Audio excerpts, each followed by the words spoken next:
We are all around the world today to talk about a big industry for Europe, to talk about automotive and bringing the micro LED, the optics, and the photonics community to this spectacular business. Welcome, everyone. Welcome to EPIC. Monday, September 21st, 3 p.m. Central European Time, the second season of the EPIC Online Technology Meetings continue, and more than 600 members will benefit from a discussion of micro LEDs for the automotive industry. We have partnered with Hector Fratty's Driving Vision News to take the discussion to a higher level. Hector's a champion when it comes to tracking crucial trends in automotive photonics. Thanks to him, we can expect high-level contribution from leading car makers and Tier 1 suppliers, including Audi, Volvo, Noell, Fiat, as well as Valeo, OSRAM-Continental, or Marelli. Let's build on some important takeaways from our successful online technology meetings season 1 on LiDAR, automotive lighting, or autonomous driving, and find pathways to solve new challenges. For example, François Bedou from Noell concluded that simplification, integration, and standardization of all components from drivers to primary optics is key to the success of micro LEDs in automotive. There is a growing trend towards more intelligent lighting, which require higher performance micro LEDs driven by increasingly complex software. So focus the beams on Monday, September 21st at exactly 3 p.m. Central European Time for a fast-moving discussion between users and suppliers of micro LEDs. I'm sure it will be a splendid use of any decision maker's time. And it will be a splendid use of the next 2 hours of your time. At 5 o'clock we finish, Sana. We're going to be very strict with the time because I don't know about you, but I have fantastic weather outside and a beautiful daughter to enjoy my beautiful afternoon. So let's start with the business. First of all, I would like to say that today I have the honor to have Sana, one of the smartest people I know, Dr. Amairi-Pyka, who is our expert for optics and micro-optics in Europe.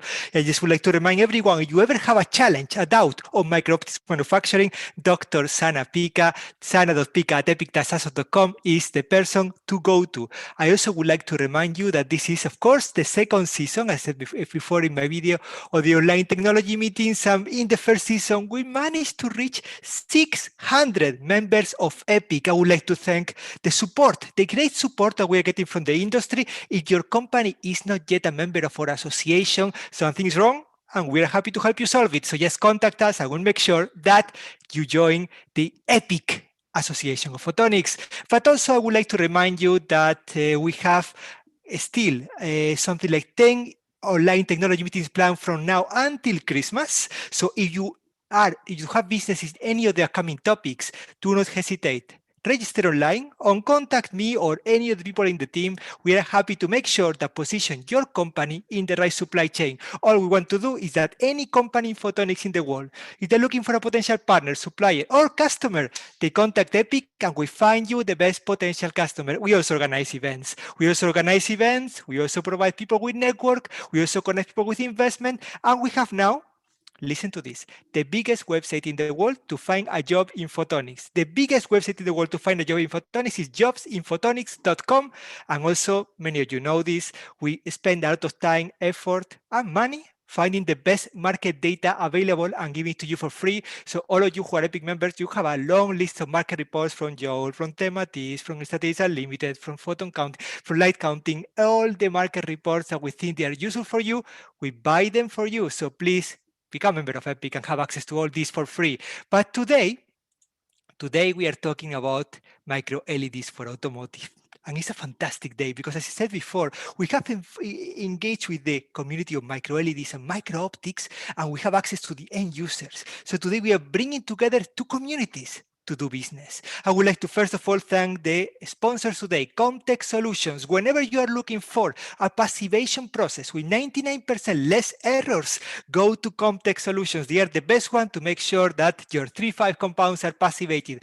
IMS, all the way from beautiful Netherlands, they actually manufacture equipment for the automation and production of optical enabled components from automotive all the way to medical. Today you will be amazed at the kind of things they can do in automotive Automotive. Jenoptik, who doesn't know Jenoptik? From the capital of optics in Jena, this company is the one who actually had deployed optical systems in any application domain. aextris is the market company that we have in EPIC on MicroOptics, representing today all the MicroOptics community from Switzerland to the world, whenever you're looking for either a prototype or a system integration of MicroOptics enabled products. These people are the ones to go to. And we finish with ficonTEC, the equipment supplier, all the way from outside Bremen, a beautiful city on Aachen. They actually make equipment for the automation of assembly and packaging and testing of any optoelectronic device, from LiDAR all the way to silicon photonic transceivers. If you want a partner to help you automate and build a machine for you to go into production of your product, go to Aachen, go to ficonTEC. And that's all I had to say, because later on we're going to acknowledge our partner, DVN. Without them, it wouldn't have been possible. But before that, I want Sana to tell us what is in the menu today. Dr. Pyka, what are we doing today? Hi, thank you so much, Jose. That was a very nice introduction. And today we have amazing speakers, but let's see the whole supply chain, because as you said, today we bring together people from the micro LED business and the people from automotive business. And we find that there is also fusion with micro optics business, so that we are covering a large area of the supply chain. We have from the car makers, we will hear talks today from Volvo Cars and Audi, and we have the tier ones. We will hear talks from Marelli Automotive Lighting, from OSRAM-Continental. We will hear from LightWorks. We will hear also from manufacturing equipment, from semiconductor manufacturing, from optics and micro optics, from coating. It will be really an amazing meeting. I invite you all to join us today. All the logos you see here are people who registered. Very important to remind that, Sana. Absolutely. Yes, indeed, all the companies here in this beautiful slide are the companies who register for this meeting. So you are wondering why your company, who is very, very active in automotive, is not in this slide, it's because you forgot to register. Don't let it happen again. Register for the online technology meetings and participate with the amazing, amazing community we are building. I also would like to remind everyone that this meeting is broadcasted in YouTube, and it will be there for as long as I'm here. So whenever you want to contact with any of the participants at the meeting, all you have to do is send me an email, jose.pozo@epic-asoc.com, jose.pozo@epic-asoc.com, and I will make that introduction because I love that introduction. I would like to thank again the speakers, and most important, I would like to announce that EPIC has set a memorandum of understanding with DVN, with Driving Vision News. This is a big paradigm shift in our network, because thanks to Hector Fratty's DVN, we managed to engage the end users of photonics in the automotive sector. Hector, thank you very, very much for what you're doing for EPIC. I would like to say that this partnership is a partnership made in heaven, and we're going to drive all the way there. We're going to make sure that lasers, optics, micro optics from EPIC and the companies tier ones, car makers, and the rest of the supply chain engage, become friends, and innovate together. Hector, thank you very much for being with us this afternoon. How are you doing? I think, Hector, we have you muted. Hector Fratty is the director of edition of DVN, and Hector has been driving EPIC. Hector, thank you very much. Bonjour. Yes, how are you doing today? Good afternoon, everyone. I am very happy, very proud to have this MOU with EPIC. Really, you have 600 company members. DVN has 150 companies members. And I am sure we could have a very nice partnership together to involve the photonic community, to involve the lighting community, to work together and to have a fruitful relationship. Thank you very much for this proposal. Thank you very much, Hector. During the meeting, I'll come back to you. We are going to also solve the little problem with the sound that we have. We'll come back to you because I also know that you have some slides with some ideas for collaboration between the members of DVN and the members of EPIC. But Sana, are you ready? Why don't we get the ball rolling with the meeting? Why don't we start with the amazing, amazing participation list that we have today? I proudly own a Volvo S60, which I drive with about 60 to 70,000 kilometers a year. So I'm very happy to announce the first speaker of the meeting today, Paul-Henri Matha. Paul, thank you very much for joining. Technical leader exterior lighting of Volvo Cars. Tell us how we can help Volvo, a great car maker, being even greater. The floor and the attention of everyone goes to Sweden, goes to you.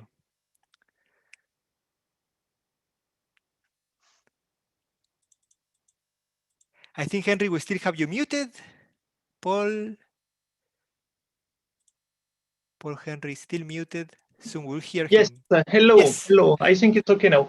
It is great. So it's great to be with you to try to explain some stakes about micro LED technology for a car maker. Yeah. So I've done a presentation. It is something we explain why we would like to have a micro LED. It is not exhaustive, but it is just to give an insight. Yeah. So first, what are the usage of micro LED in automotive industry? So I will speak only about exterior lighting. So first on the left, you can see it is lighting. We can do also in the middle communication with signaling function, especially with displays, and also with a micro LED we could do road marking. So you can see this picture.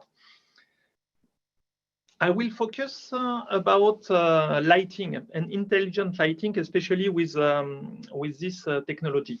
So what is our target with this technology about lighting? It is to have the maximum light on the road, whatever the traffic, to improve safety.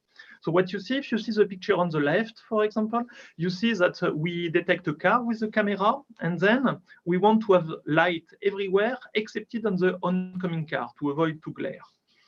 And to do that, we have a camera, we use a camera, and then we put some lights with LEDs.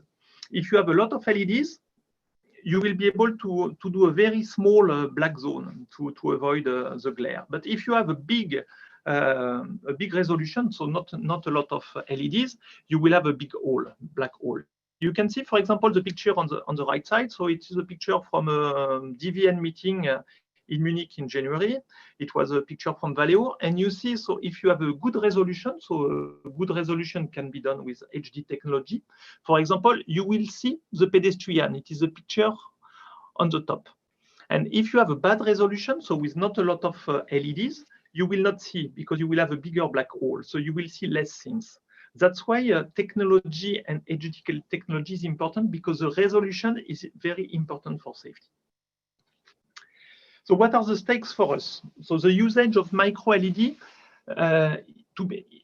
will be able to be used to have a higher definition headlamp.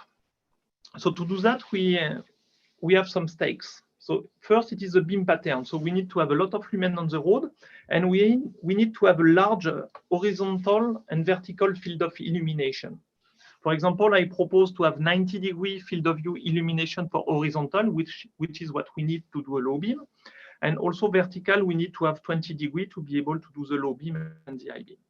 Also, what is important for car makers is the power consumption, the size, so the packaging of the optical module, and after the resolution, to have the maximum accuracy and the minimum keep out zone, so black area.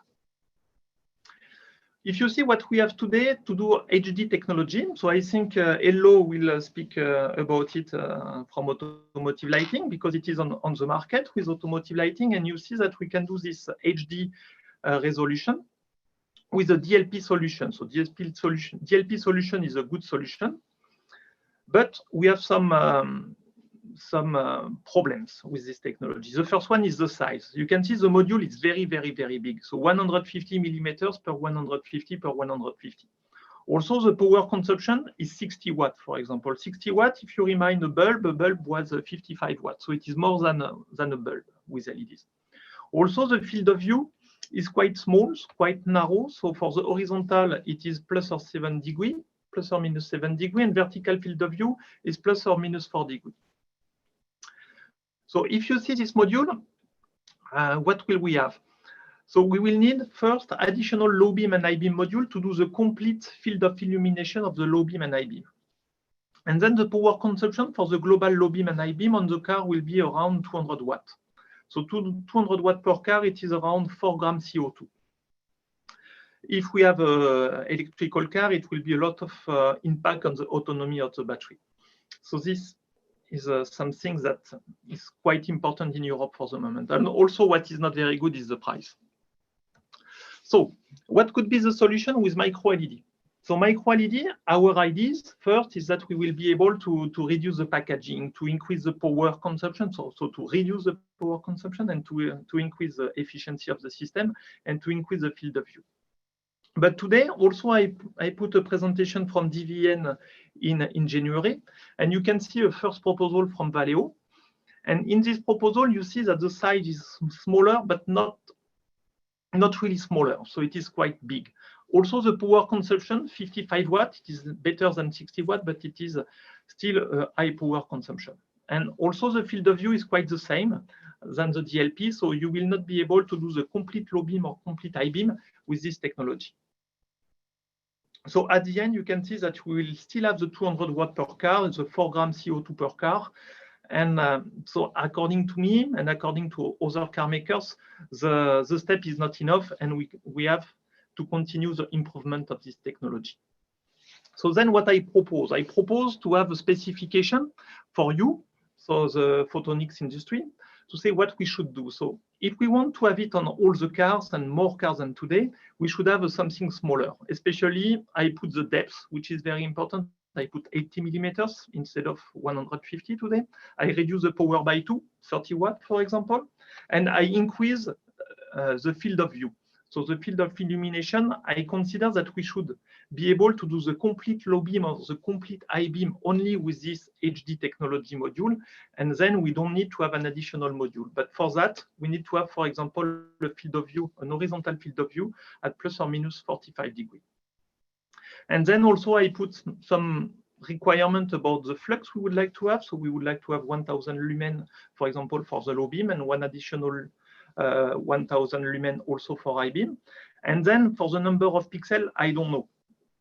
Today we have 1 million pixels with the DLP, perhaps it is too much.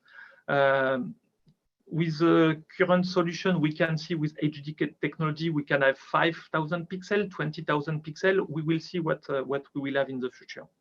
So what I show you is what we would like to have, not in the 2 or 3 years, but perhaps in the 10 years, to be able to have this high definition module, only one on the car, not 2, to have a smaller package and larger field of view.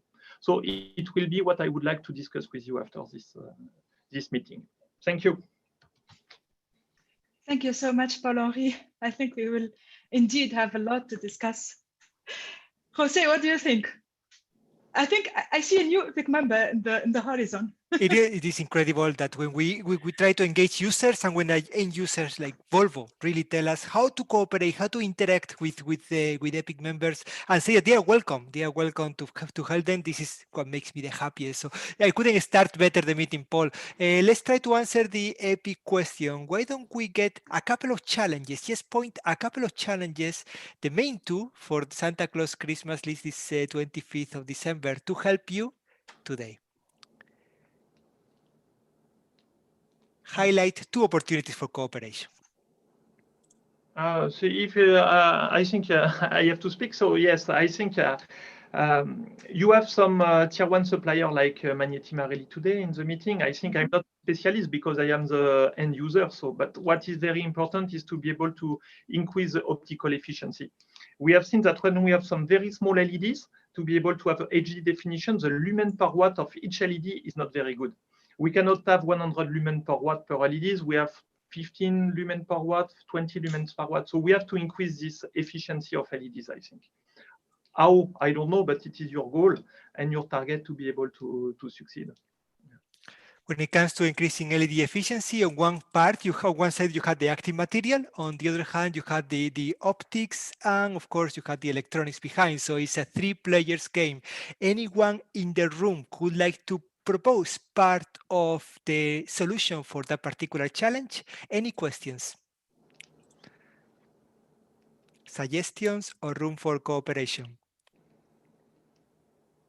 I think people, people become very, very relaxed with this meeting because they know that if there are no questions, I ask the questions. I'm very tempted to say, no, okay, there are no questions, that's it. But I'm not going to do that because I have my friend, Jörg Peter from aextris in Switzerland. And I would like, Jörg Peter, you attended today a meeting on lighting for automotive. How can aextris help the tier 1 suppliers and the car makers? Today you have both examples here, manufacture their product and maybe solve part of the challenge proposed by Paul-Henri.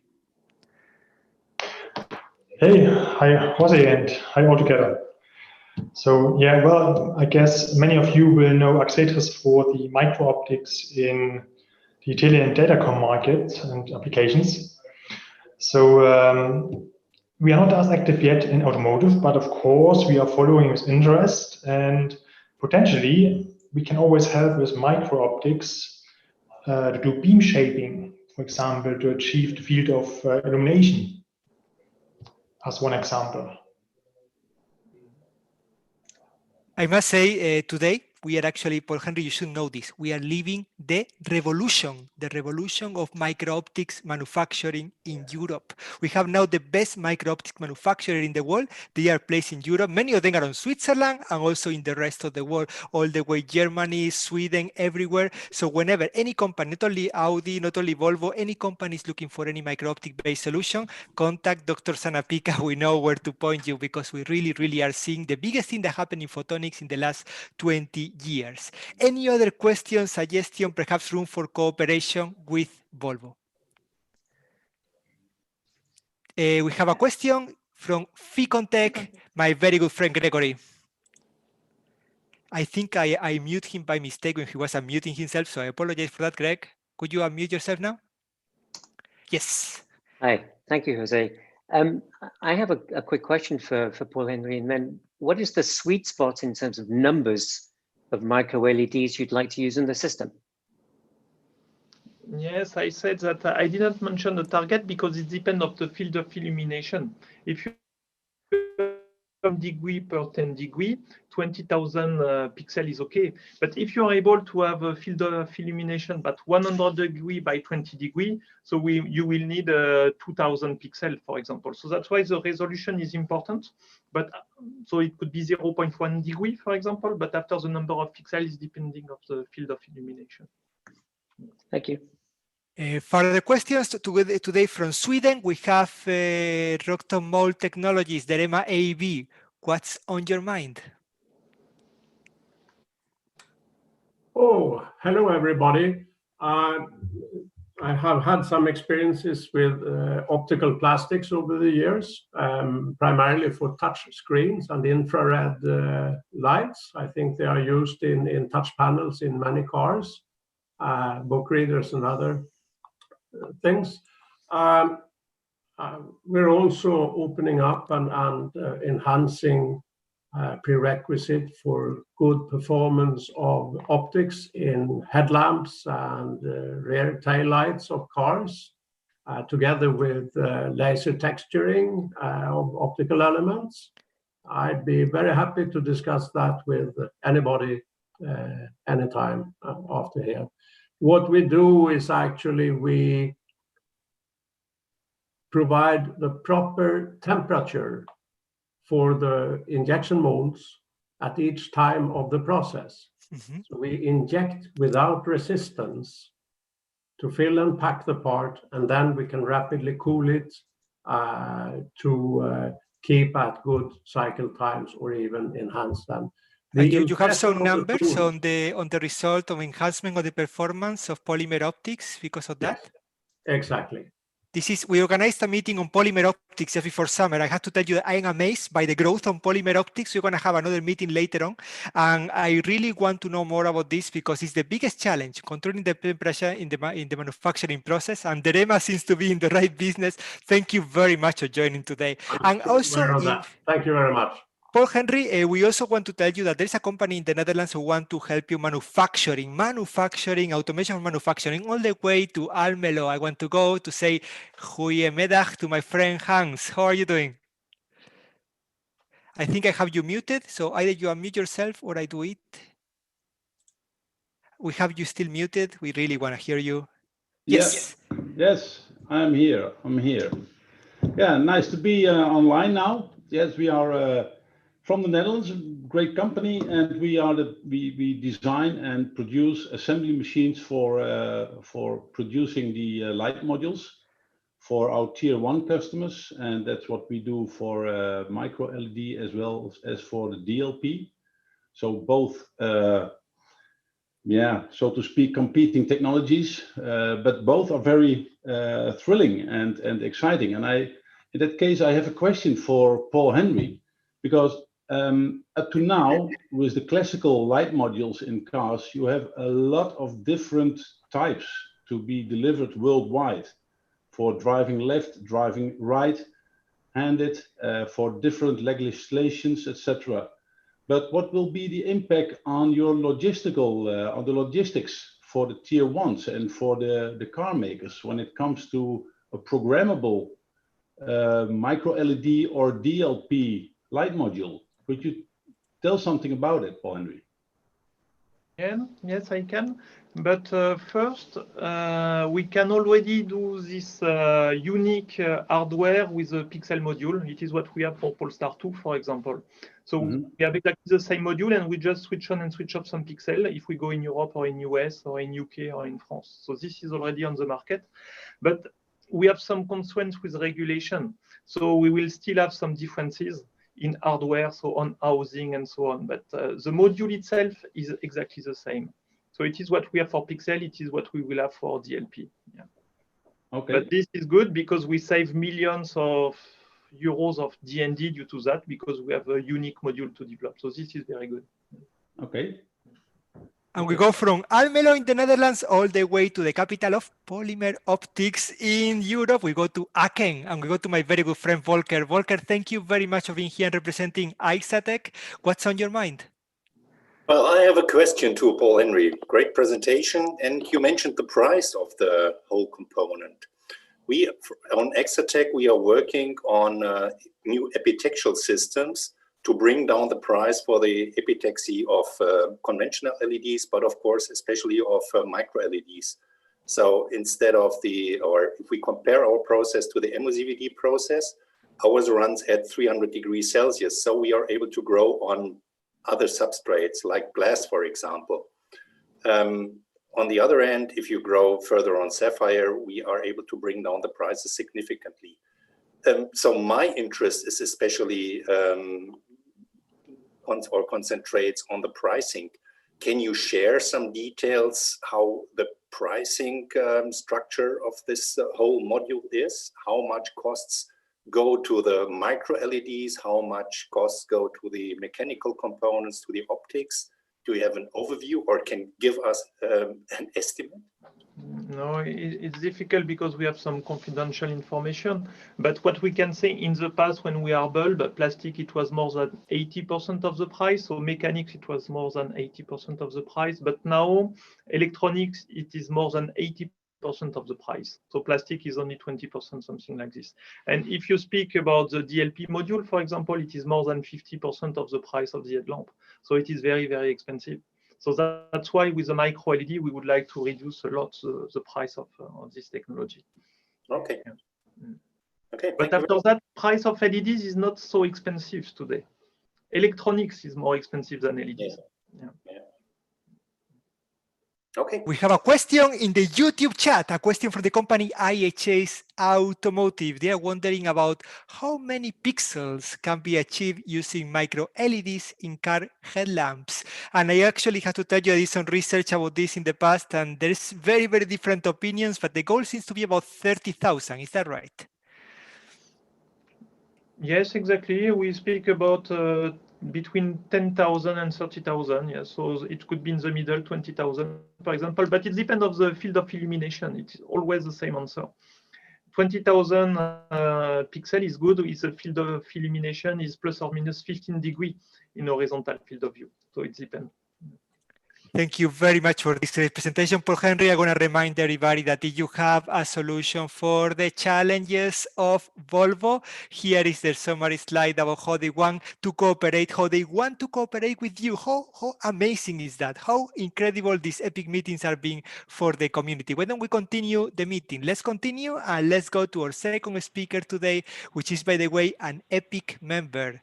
Paul-Henri, we're waiting for you to become member, but Audi is already a member of EPIC. It's my honor to welcome Audi in their first presentation as EPIC member, Johannes Reschke. Thank you very much for supporting EPIC, for supporting what we do for a living. The floor and the attention of everyone goes to my favorite EPIC member in automotive, goes to you.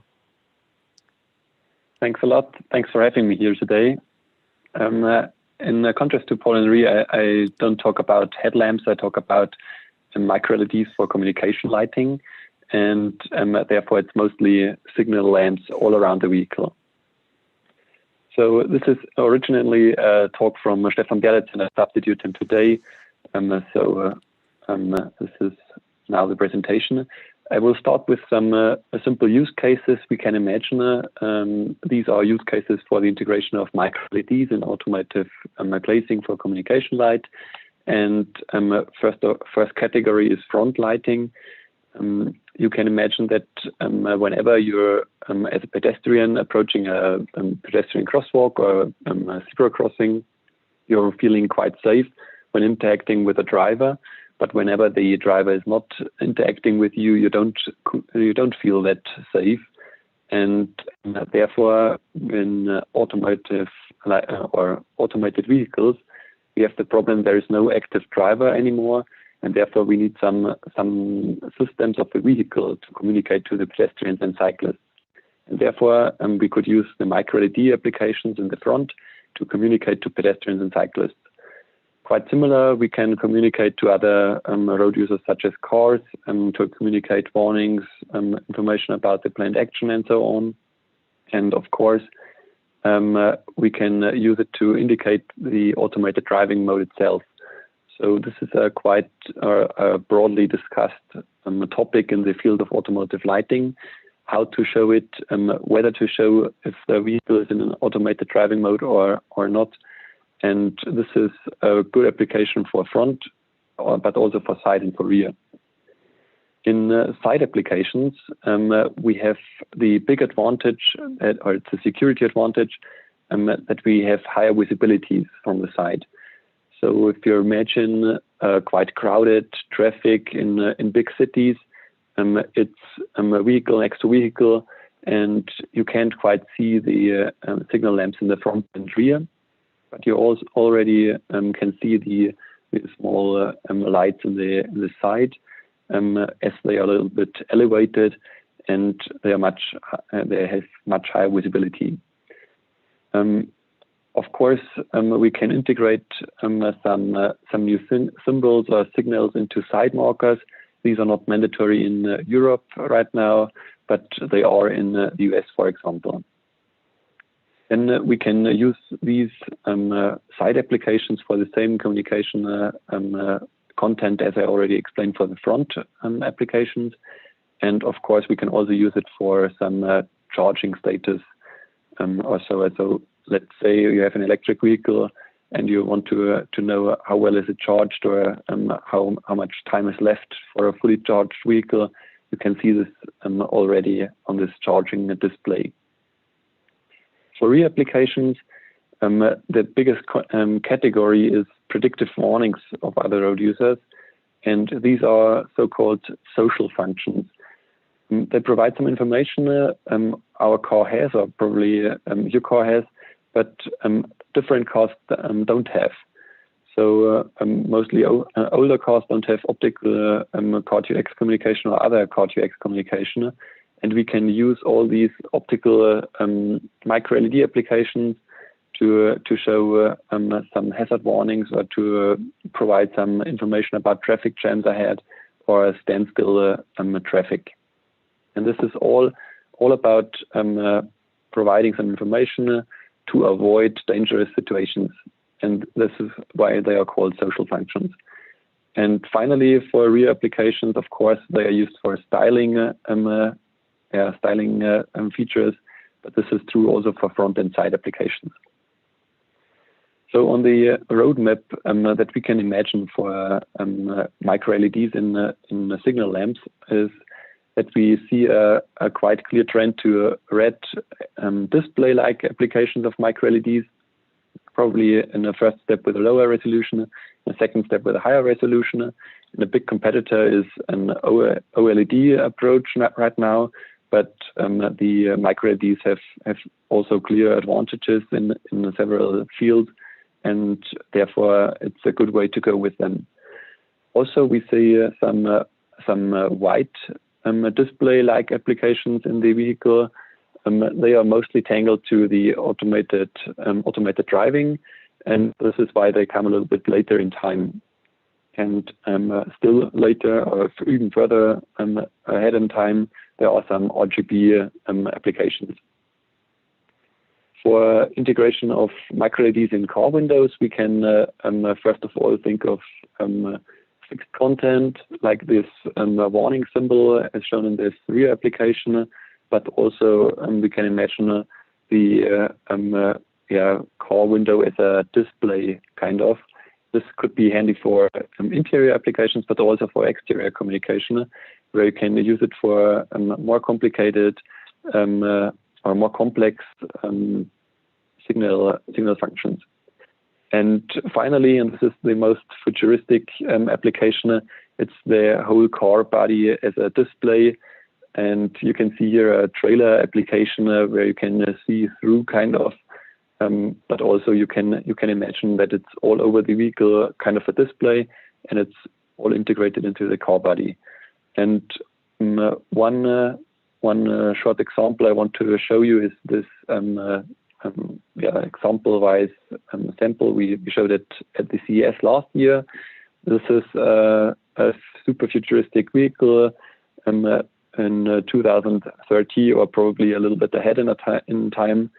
And this has the communication micro LED displays in the elevated display on the vehicle roof and all around the vehicle to show the vehicle state and that somebody is approaching the vehicle or some dangers occur.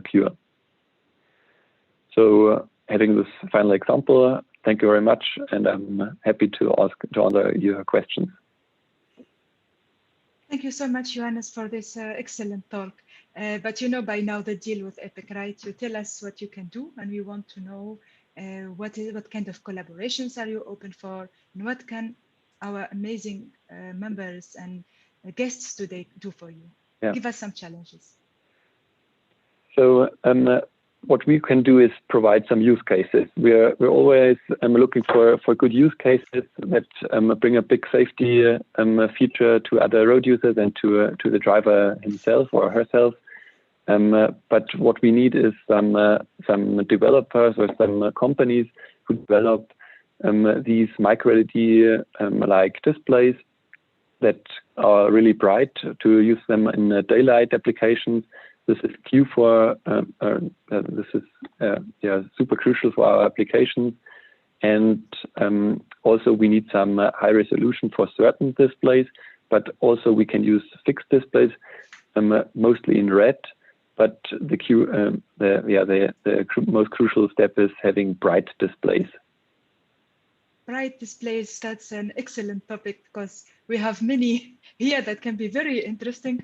I can't wait to start speaking about quantum dots for display, Jose. If you don't mind, I would like to go to our friend Arthur. Hi, Arthur.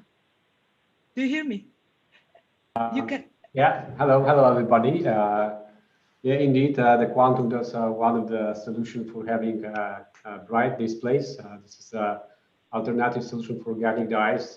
So the quantum dots, they have the properties as bulk semiconductors, so high quality, high resistivity and stability, but they are in colloidal form, so you can print them. You can make flexible things. So what our company is doing, we are focusing on development of quantum dots, heavy metals free. And mainly we are focusing on blue light emitting quantum dots, which is a missing point for RGB displays in the future. But also what we are doing, we are developing the surface of quantum dots just to make them dispersible in any kind of material.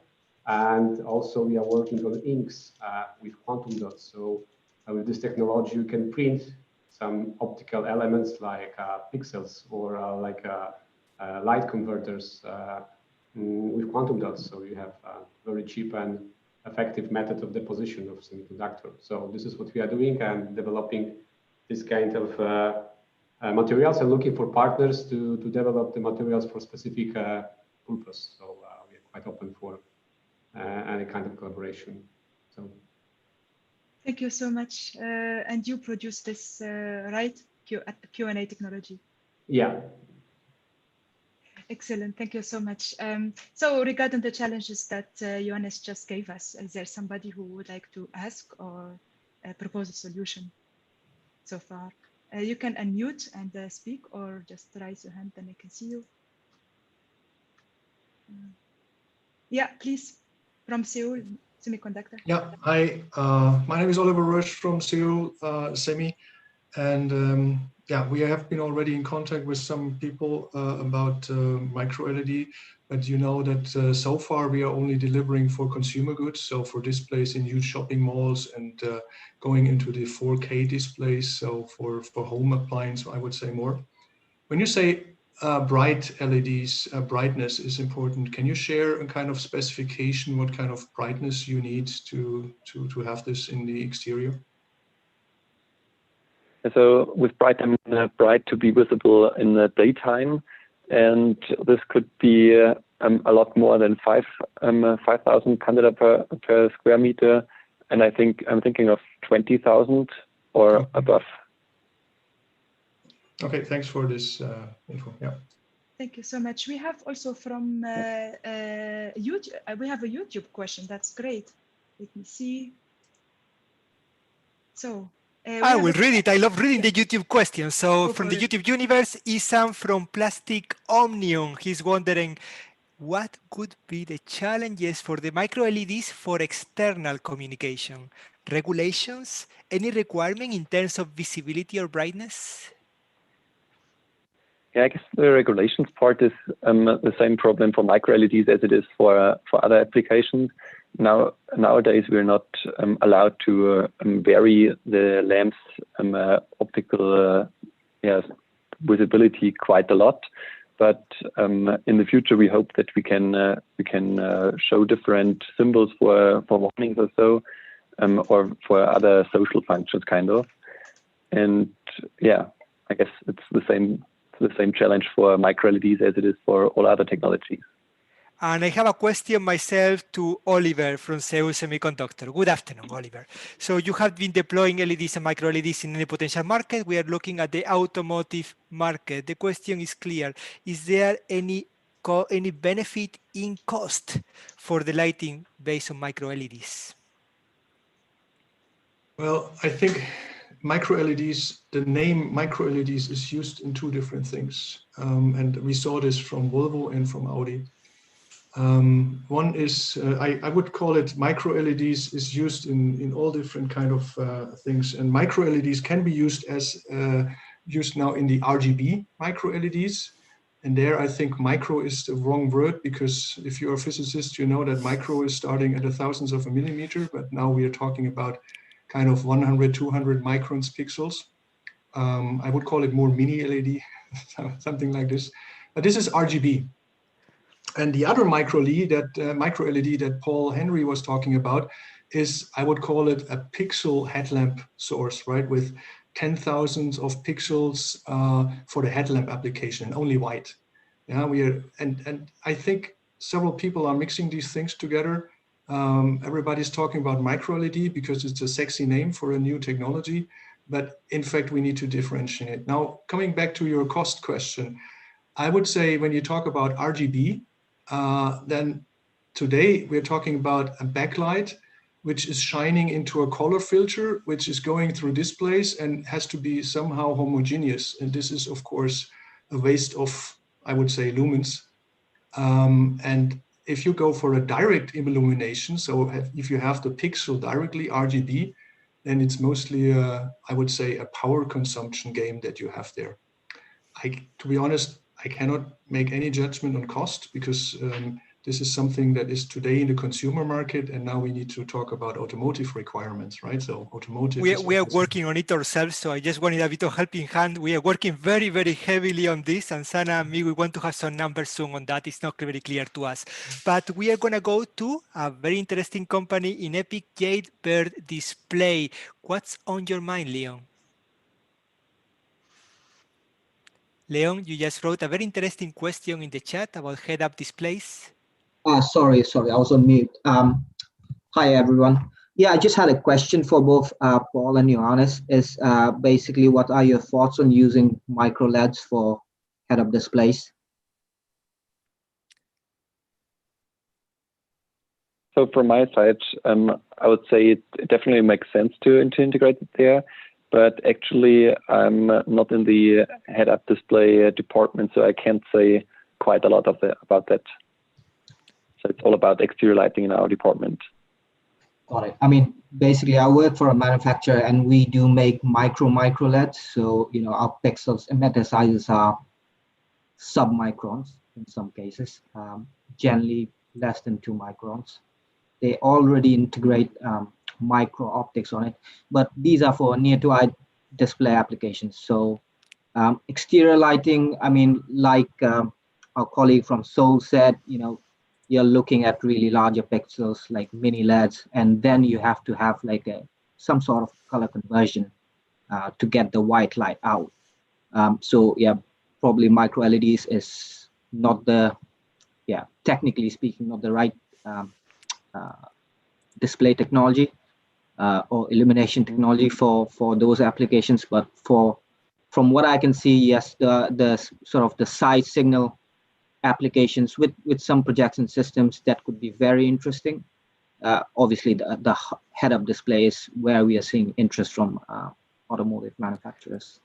Leon, we had a lot of interaction with the field of micro LEDs, mostly with our events on freeform optics with different users. So stay tuned to the Epic network. Jade Bird is a very interesting company all the way from Asia, from Shanghai. We really want to engage you as much as possible because we always look for partnership. We are here for the sustainability of the European industry. I keep repeating that, but you have helped in the past some of your colleagues of Epic members connecting with Asia.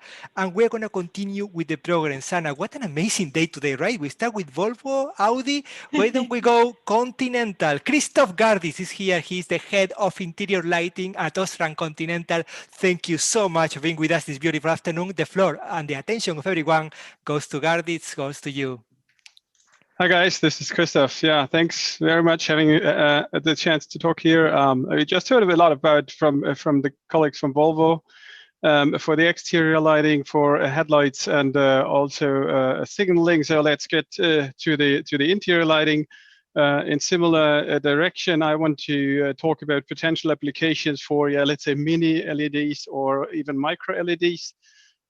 Just to give a step into the talk, LED projection as my central topic today is already proven in many other areas like entertainment or architainment. You see a lot of shows based on projection systems in all dimensions. So why don't try this at home on the automotive sector? So having a look around the car, you see different potential applications for projection systems. So I'm not going to talk about the headlights, since this is, I think, better for Paul and Johannes from Audi. I want to focus on, let's say, all the other potential sources in and around the car. So, getting around the car, you have some kind of indicators in the rear, but of course on the side, logo lamps, all kinds of light carpets or projections to welcome scenarios. And getting inside the car, of course, you have even more playground, because you are not so much regulated than outside in terms of color, angles, and dynamics and all that. So you can have different places and applications inside the car. So getting a bit more into detail, let's have a look. For the exterior, you can see that you can use an individual logo projector, Of course, the colleagues from Audi and Volkswagen are always, whether it's exterior, interior, asking for high performance with low space and almost no cost, of course. So I see great potential that with a compact space or compact package, we can increase performance here. Perhaps has less heat sink issues or something like that. So for up to individualized messages for welcome scenarios, perhaps a full dynamic light carpet around the car is one. Then of course, having a look at the inventors of the turn indicator, we can extend functions at the outside. Must not be not has to be the turn indicator, but also others. And getting to the interior, we see a lot of questions, requirements from many OEMs want to project on let's say new surfaces, for example, like the dashboard. Because, for example, on the dashboard, on the right-hand side, you cannot place a normal display because if the airbag goes off, you're in real trouble. So a projection on the dashboard is a nice one, with whatever messages up to safety warnings, without having the crucial point of too much space inside the dashboard itself. What we see here is that we are asked for both for RGB and for white things. So also in terms of general illumination inside, we have a demand for warm white, cold white, tunable things, perhaps a bit like human-centric lighting. But at the end, of course, we have the, let's say, the king-size glass of a full dynamic projection inside the car. So you can imagine, as I think the colleagues from Volvo just stated in a nice picture, you can set the blue sky on the ceiling while driving at night, or having whatever star picture, or some kind of entertainment, or you connect your cell phone to the event you have been. For example, you have been to the cinema, getting back to the car, you're on the cell phone knows you have been watching Avengers Endgame, and all the car is turning into blue, white, red, and getting the whole experience in another session and not ending it at the door of the cinema. So in total, the projection, the LED projection systems, whether it is a static, a semi-dynamic, or a full dynamic one, is a great potential for us, and we see a big demand from all OEMs we are connected with. So in total, of course, we know how to applicate it in the interior and exterior. The technology is challenging, especially optics, because you are facing ultra short throw projections, mechanics which are robust for vibration, long-term stability, and of course electronics connected to all the car. And and of course the typical pitfalls in a serious development, where you say, hey, we did it in the lab, but you cannot do it with 1,000 parts a day in good quality. And of course, what we need for that is a very compact optical design. As I said, ultra short throw from the dashboard onto the dashboard, from the door onto the door. These are the most challenging ones. And regarding interior illumination, I think the race for more pixels is on. We see that currently we have demand for 3x3, 4x4, 5x5, and even more, with a color tunable variation, and of course high temperature stability since it's mounted in the ceiling. And any out-of-the-box approach is highly welcome for us. Perhaps you get a nice one out of it. So thanks for your time. Thank you so much for this excellent talk, and for telling us what do you have and what do you need. You are very close to the epic question, and now we go to the challenging question. So what is that you see as the next step, or what is this challenge you can give to the people in the room today? For me, the most challenging one is that is two things. go for compact, yeah, so minimize the package, minimize the size, since of course each square centimeter of a car is used for something. And on the other hand, we have, of course, the challenging for costs, even it's not the topic today, but to give you a rough number, and a dome light, an interior dome light is something like 10 euros or below, yeah, even if it's not too much technology inside, but yeah, quite challenging in terms of manufacturing pricing. Yeah, so the compactness is the most challenging one. Okay, going compact. And let me see first if we have in the room some questions or suggestions from our guest. Otherwise, let me ask you a question. You think programming can be a solution for the power consumption? Yeah, of course, it's demanding. Artificial intelligence. Yeah, artificial intelligence. Of course, it's always depending on the OEM demand. Yeah, of course, we have different OEMs having different concepts or different priorities. So, of course, and a very nice programming and a nice software in the background is essential. But yeah, I think in basically you cannot cheat physics. Yeah, you need some lumens and even if you have a nice programming. Yeah, I see. So I think I have already my first question from Ruth from Multiphoton. How are you, Ruth? Please. Hey, I'm great. I got a question related to the temperature stability. So high is very broad range of temperatures. So what would be high? And I expect it to be in the whatever Tacordia, Belcore, or whatever specifications. So what is the temperature you're actually looking at in a continuous? Just to give you an example, a typical one in the interior is an ambient temperature up to 70 degrees Celsius, 70, 80. 70. 70, yeah. Yeah, this is not high. Okay. Yeah. It's just let me add my sentence. The ambient temperature of the whole interior, the LED junction temperature then reaches easily 120 or higher if you are not on a nice heatsink concept. Yeah. And what is the, let's say 120 is even still not high. So what is the highest temperature you would see if whatever? Yeah, of course we. I think not much more than 120. Then we have to derate. But at the moment, what we see is that there are not so many offers on the LED sector having non-derated performance up to these temperatures. Okay, thank you so much.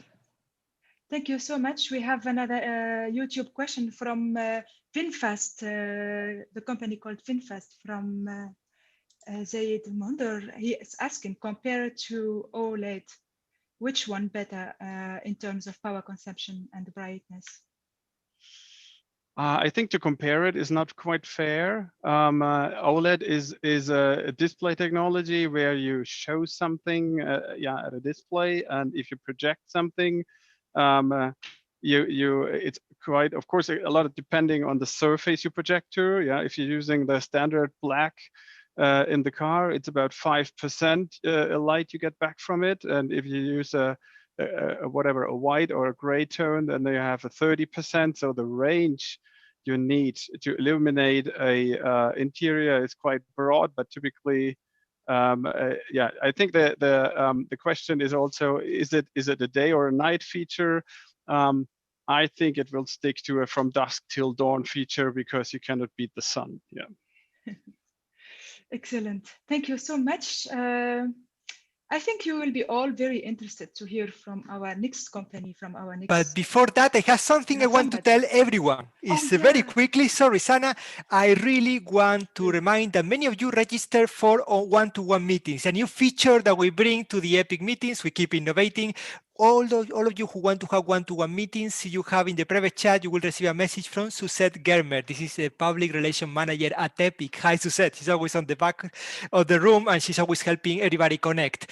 All you have to do is to stay after the credits, the roll of credits, stay in the room and we'll make sure that we introduce you, we connect you in a private Zoom room with the person that you want to meet. If you want to meet in person, any person at the meeting today, all you have to do is send a private message to Suzette Germer in the Zoom chat. This is how we are EPIC. We keep doing our best to connect companies back to you, Sana. Yes, that's a new feature and it's secret, so it will not be on YouTube. Don't worry about it. So it's only one-to-one meetings. So my next speaker is from LightWorks in Munich, and it's an excellent success story company. It's very nice to have you amongst us, Mathias.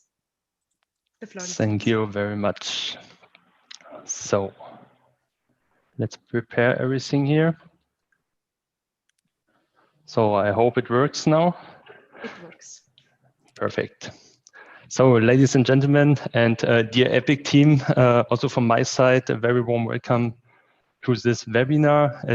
I'm pretty excited to be here first time with LightWorks.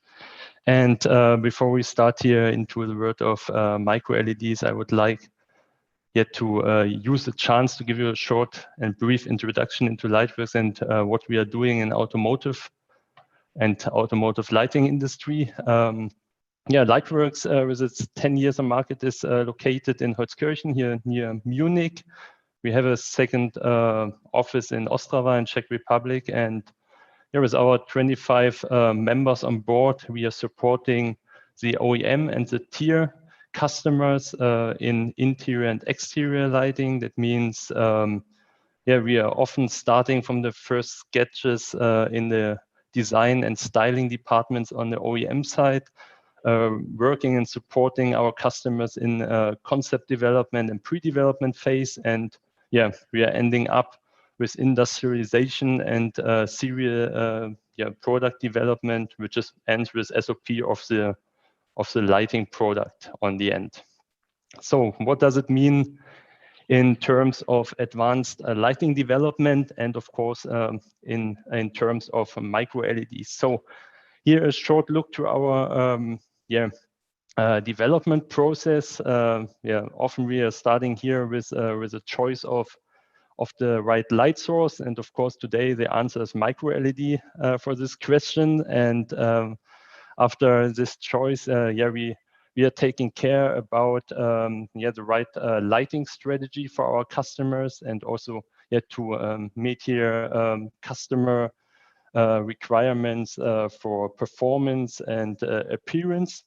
And the big third part is of course optical materials, which is also very important today with all this new let's say development and technology driven topics here. And when we have all these bits and pieces together, we are running our classic light simulations here to ensure that everything is going in the right direction.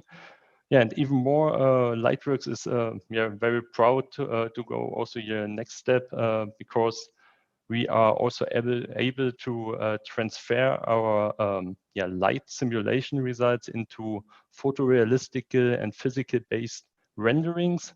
That means we are able to generate here real color pictures out of the light development process.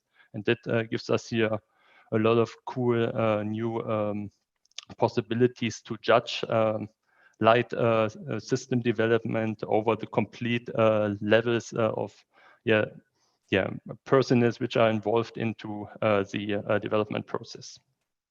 So let's talk a little bit about micro LEDs in interior lighting. Here on the left side, we are showing you the four big blocks of interior lighting today. We have here on one side the well-known ambient lighting and contour lighting functions, and on the other side, the rising stars projections, what is already mentioned by Christoph, and surface illumination. And by having a look to the opportunities of micro LEDs, we will quickly realize that the small LED gives us some opportunities in packaging. We can put here more LEDs in the same package, and of course with the pixel or a lighting pixel to surface ratio, we are also able to generate here a completely new, let's say, user experiences based on very precise and high resolution lighting animations.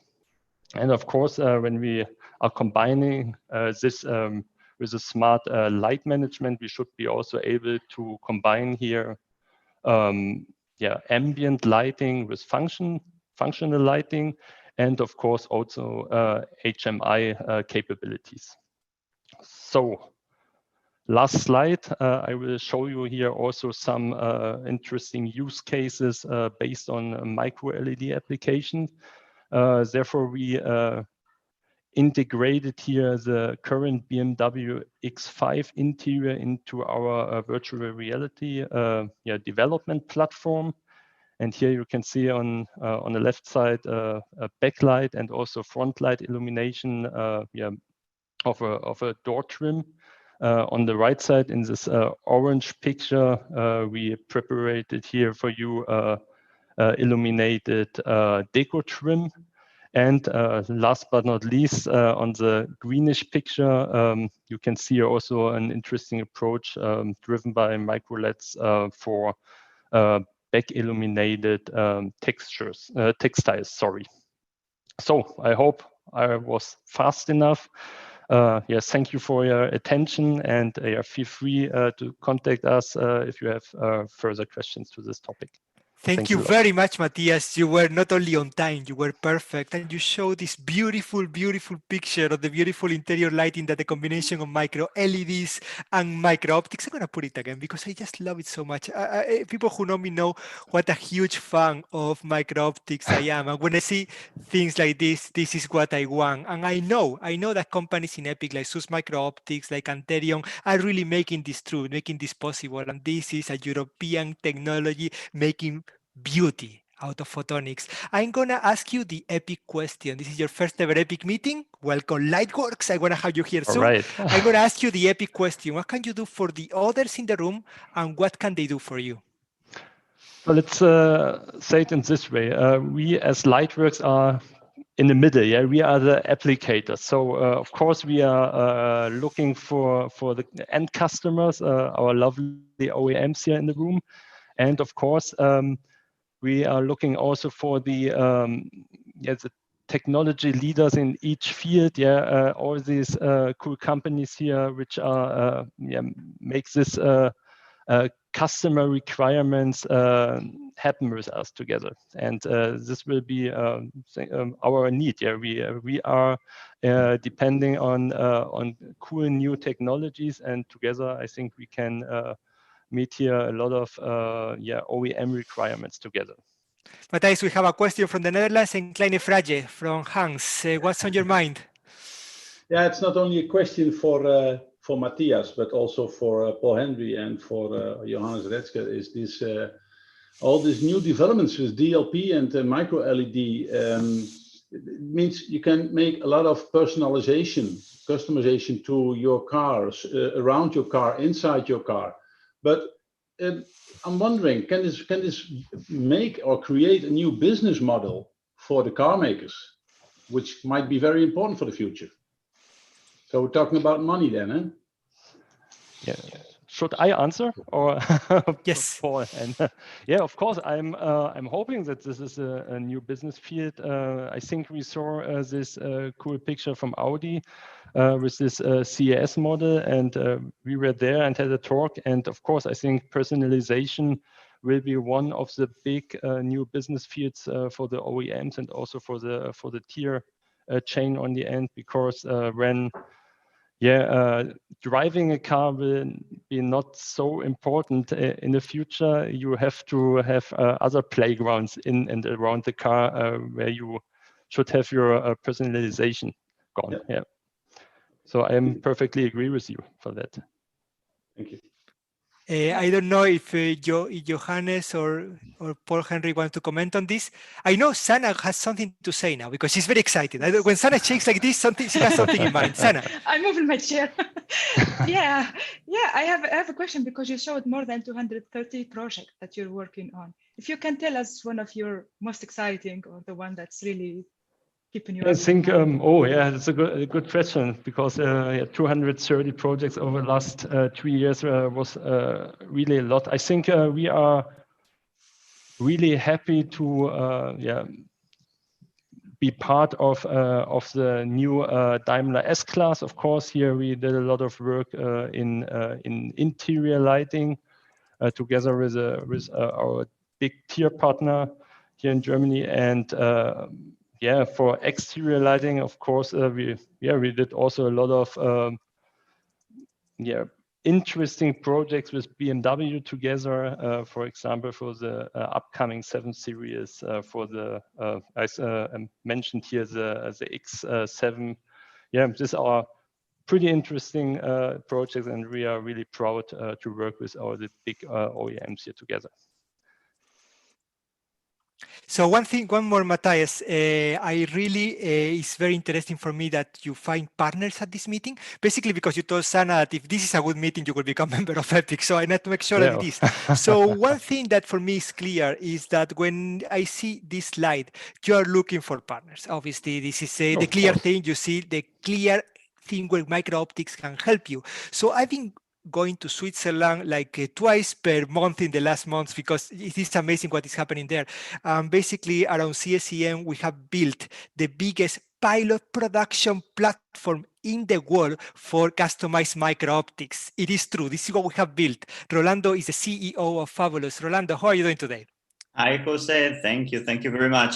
So maybe just one thing, I've heard a lot about talking about micro LEDs and the need of small optics or compact optics. That's true. If you're reducing the size of your device, you need to reduce the size of your optics. And the first thing you need to do is to beam shape. And then maybe you need to secondary optics in order to beam shape. So the thing is with freeform micro optics, we can do the optics small, compact.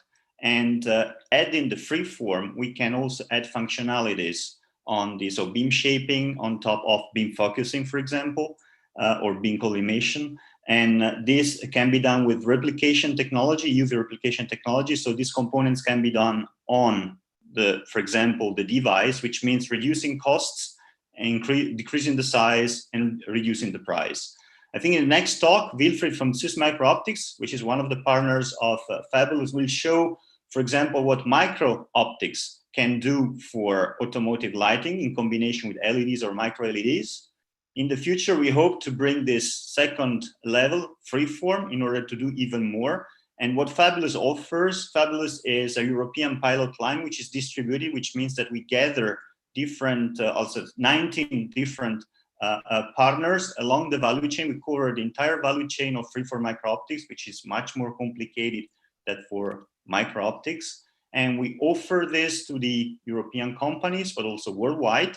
And starting from next year, we will open what we call pilot cases. I heard some of the previous speakers saying that they can provide use cases. Well, we call them pilot cases, and we can offer them to run these pilot cases on our pilot line, which means that they tell us what they need, and we can run not only the prototyping phase, but also the piloting phase. We can produce at small scale with our partners, including, for example, Swiss MicroOptics, for European companies. So what you're saying is that any challenge from any company, they could come to you and we could actually run it and try to make a pilot case. So when I see, for example, the amazing slides that we saw earlier today from one of our car makers, from OSRAM-Continental as a tier 1, and they come up with all this future of LED and they want to try to go to the future of lighting projection. Any dreams, even if it's to put my face on the floor when you open the car or the Audi, any dreams, they can come to you and we can make them true. Rolando, this is the biggest thing that has happened in micro-optics. Well, actually, the biggest thing that happened in photonics is in LEDs, in my opinion, and you have to push like crazy. We couldn't have chosen a better person for that. I have the finger up from Sana-Pyka. Yes, you have to come to me because EPIC is the dissemination communication for, we are involved in this pilot line. So please, if you want to connect with the pilot line and know all the information, the handbook and so on, reach out to me either now or write an email to Jose anytime for any introduction. Or call us, or WhatsApp, or Messenger, Skype, Instagram, anything. The most important thing is that you get in contact with Rolando and with anyone that can help you, because this is the biggest thing that has happened in photonics since I know. aextris, EVG, you cannot kneel, all the companies that are making a huge difference here, all streamlined thanks to EPIC and thanks to Sana, of course. And I want to go now to the next speaker. I want to go to one of the companies who made a difference on the MicroOptics community by investing heavily on automotively qualified their companies. They could serve directly the car makers. This is the success story of MicroOptics made real. This is SUS MicroOptics. This is Neuchâtel in action, and this is the CTO, Wilfried Noell. Wilfried, thank you very much for being with us this beautiful afternoon. The floor and the attention of everyone goes to SUS, goes to you.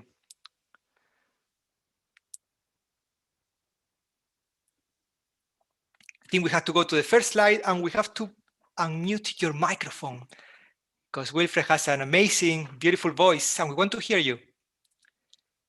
Yes, I think we still have you muted. Ready? Yes. Okay, I clicked twice, sorry. Here we go. Thank you for the invitation and for allowing me to talk. And thank you, Rolando, for mentioning Fabulous. Yes, we are a member of Fabulous, where MicroOptics is available for everyone, basically, within the European community at least. And so I will talk about, give a short introduction about SUS MicroOptics. And I will also say where I see MicroOptics for micro-LEDs.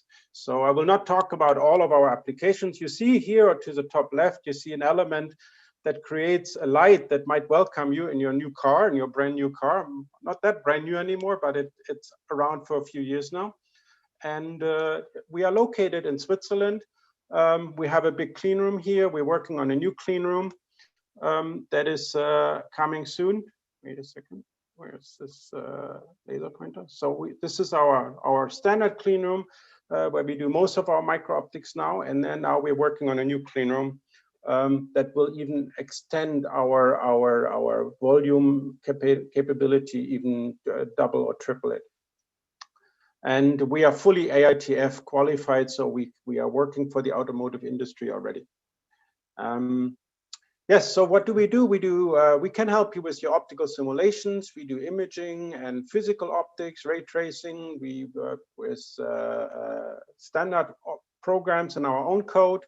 We fabricate all the micro-optics. We work on wafer levels, different sizes. So from small sizes to 200 millimeters, we're extending to 300 millimeters in the coming years in the new clean room. And we do wafer level optics.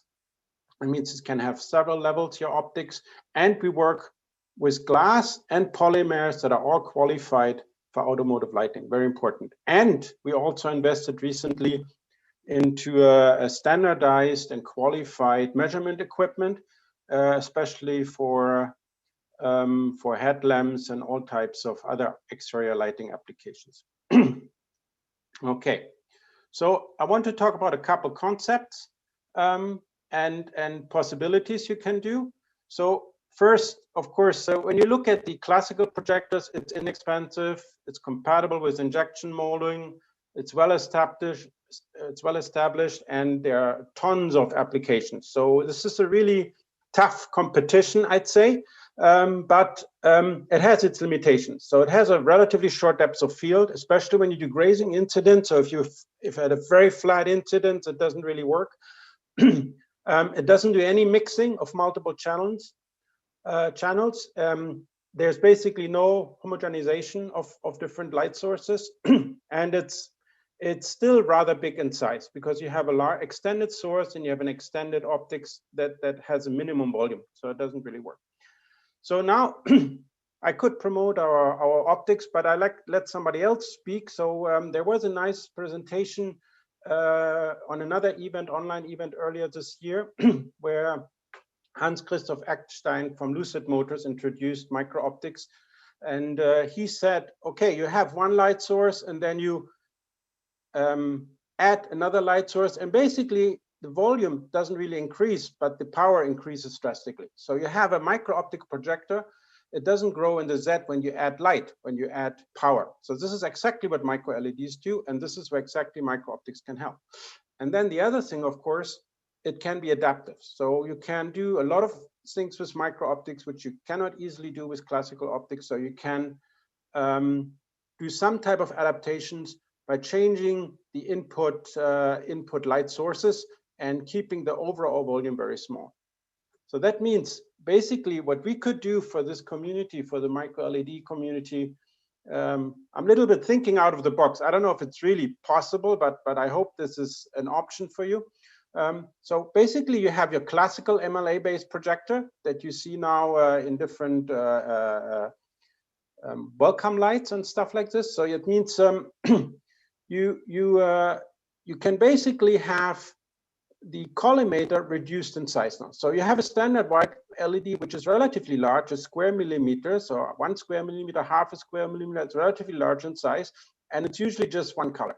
So as soon as you go to RGB or other, these becomes very large extended sources. So the étendue is killing you in your system.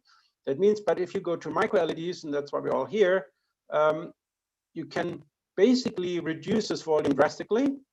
You can shrink even more in that, and maybe you get even rid of some of the pattern generation systems that we have now. So you can imagine you can use a micro optical array to collimate your beam, or as a condenser, or you can have a number of these elements to shape the light the way you need it. And so that means the advantages that you have with micro LEDs or with micro combined with micro optics is you can fix, for example, if you have a mixer that doesn't mix correctly, you can fix it. You can multi-channel mixing. It's wafer level, so it's basically compatible to some of the micro LED technologies. So you can do wafer level optics, and you still keep the large depths of field, and you still be very small in size.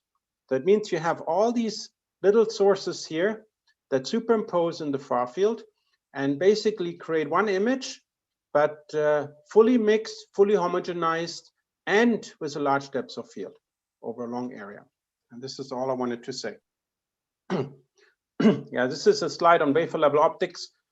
So you can combine different technologies, front and back side, wafer level, and that's all for now.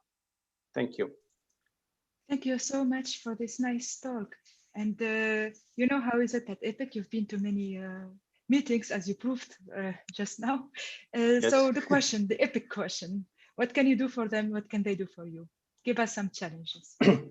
So challenges is, I like to get to know what are the optics challenges the micro LED is facing. I like to know how can we help with micro optics. So we can work on wafer level. We can do we can package on wafer level. We can imprint directly on the micro LEDs, and we can directly put the optics on your micro LED. So, but I need to know what are the challenges that you're facing now. What technologies do you prefer? What machines do you do? You see, we are part of the ZEUS MicroTech group. So ZEUS MicroTech group is making equipment. So that means we can adapt equipment to your needs. So this is the big strength that we have at ZEUS. We can combine the optics expertise with the machines, with the imprint machines. So this is what we can offer then. So we can, but we need to know what are your challenges, and we need to talk on a technology level, not just on a system level. And this is what we're interested in. Thank you. Thank you so much. Let me see if we have anybody who wants to comment from our guest. Please unmute, and then we can start hearing you.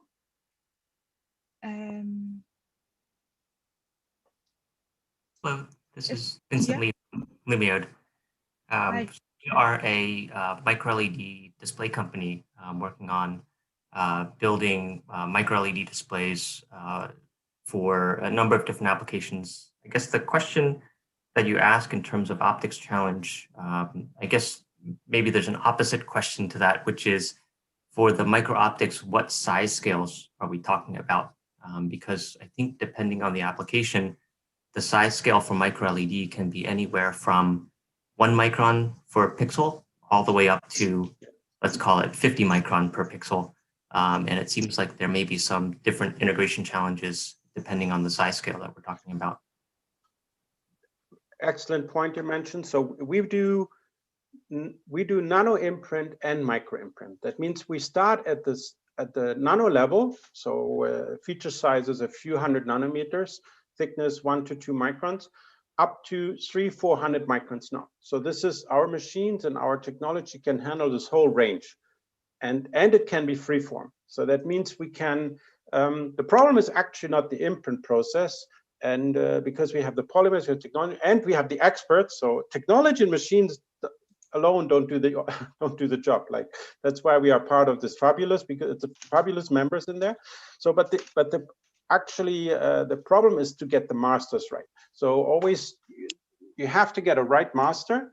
You have to know what you need, and then you have to go through a few iterations with the master. But in terms of size and feature sizes, anything from hundreds of nanometers to sub-millimeter, I'd say, so is feasible with our technology. And the other challenge is, how do you integrate it in the equipment? So how do you adapt the equipment to your substrate? This is also a challenge, especially if you have a lot of contact points. You have to avoid touching these contact points. So this is things that need some brainstorming, and but I think there are solutions for this if the volume is right, and if there's enough push and pull from the industry. Wilfried, I have a question. This is Suleiman Turgut from Luminate. Hi. Hi. So one question I have: what kind of masters do you require? Are they soft masters or hard masters? So, and second question, sorry, is do you have the capability to do double-sided imprints, aligned? Yes. So yeah, that was my last slide. I kind of skipped it. So we can do double-sided with micrometer precision alignment, 2 to 3 microns front to backside alignment. We can do front and backside. We can imprint on pattern samples. So this is all standard, no problem. And so for the other question was about the masters. So some of the masters we do in-house, some we buy. It's typically hard masters, and we make a soft stamp out of them. But but we do sub-masters in-house, so we can work actually with all types of masters. And so it could be metal, could be PMMA, could be other materials, could be glass or silicon. So we're very flexible with the master is concerned. Why do you offer masters, or where does this? Yes, we offer masters. We get requests for MicroOptics on wafer level basis, but so yeah, we're looking at investing in capabilities to be able to imprint at that level. Cool. Yes, yeah. So and some of the requirements from customers are double-sided, especially for augmented reality applications. Yes, so light field applications. I understand. Okay. Yes, our equipment is used in this industry already. So these MicroTEC mask aligners and imprint machines are used in the AR business already, of course. And yes, and for the masters, we're very open for new suppliers or for other suppliers that are complementary to what we have already. It's tricky. So we're talking about optical surfaces. They have to be super smooth and low roughness and things like this. So our optics are imaging optics. So that means the master has to be very precise and very smooth, low roughness. So you're looking for partners to help you with masters. I'm going to introduce you to a friend of mine from very far away, but in a beautiful country, which is Japan. I'm going to go to my friend Naoya-san from DMP. Thank you for being here this beautiful afternoon. Here in the Netherlands is 4:28. What time is it over there? It's 11:30 midnight. That's late. Cool. How can DMP and SUS MicroOptics work together? They are looking for partnerships in the masters. Yeah. So, we have a electron beam used master, mostly like a quartz template kind of master we are creating. So Okay. the size is down to the several 10th nanometer. Oh, and okay. yeah, so we can use a multi-beam mask writer from Austria. So we can make a very smooth line and curvature of 3D features. And actually, we are using this MicroTEC process machine to make that kind of template. So Okay, thank you. So we definitely should get in touch. DNP. yeah, please. Hayashi-san. Okay. Yeah. Thanks. Thank you. Thank you, Jose. Thank you. So much. Let me see, Jose, do we have another question on YouTube? I think we do. What I want to ask here, which is very important for me, we had a really beautiful dream, which is to bring the presentation from Wilfried was excellent. It always is. He's a great speaker. But he told us here this idea on finding people with dreams to test integrated micro-optics for micro-LED arrays. And I think we need to make that happen, because now we have the tool with Rolando presented, which is like, I'm looking for pilot cases, and we have the manufacturing facilities automotive qualified from SUS Micro-Optics to make this. So which companies do you think we can ask for a pilot case? And I'm going to go, because he's going to be our next speaker, but I'm going to go to Marelli, because it's a key company that we have in the sense of automotive lighting. Thank you very much for being with us this beautiful afternoon. Thank you for coming from beautiful Italy. Is it, when you see this slide that I said before, when you see the slide about the micro-optics for micro-LED arrays, is there any challenge, any potential collaboration that comes to mind so we can actually have a pilot case between Marelli and SUS Micro-Optics funded and doing cooperation quite fabulous? Yes, I think from our side, from Marelli's side, automotive lighting, there could be an, let's say, a use case be created for a ground projection to the rear or even to the front. But for the side and for the rear, it could be interesting to illuminate, let's say, an area around the car, perhaps up to 5 meters or something like this. I think this could be interested, and I think we could go in touch directly to discuss about. Thank you. And I'm going to go now to Paul-Henri. I don't know if I'm stepping out of my boundaries, but you should know this. I don't care too much about that part.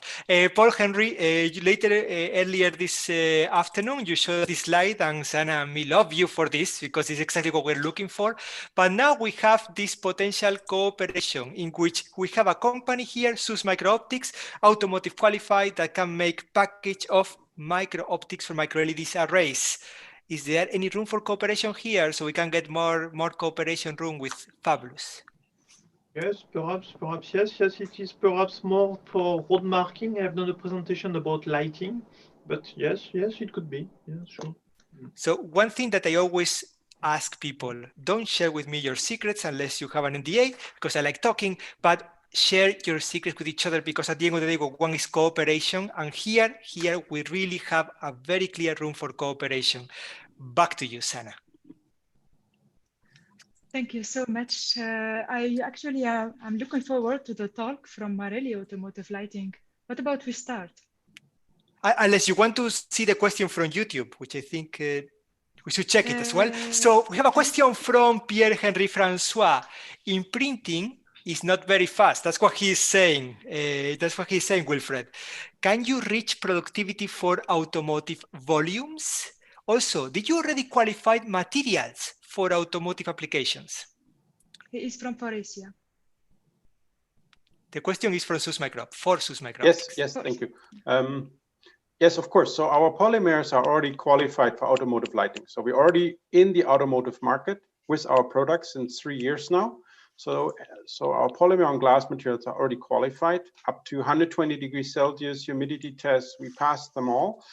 And the second thing is, so we already have a volume production going, and we're just in the process of building a second clean room, and it's almost done, and we will fill it with machines to even double or triple our capacity. So volume shouldn't be an issue.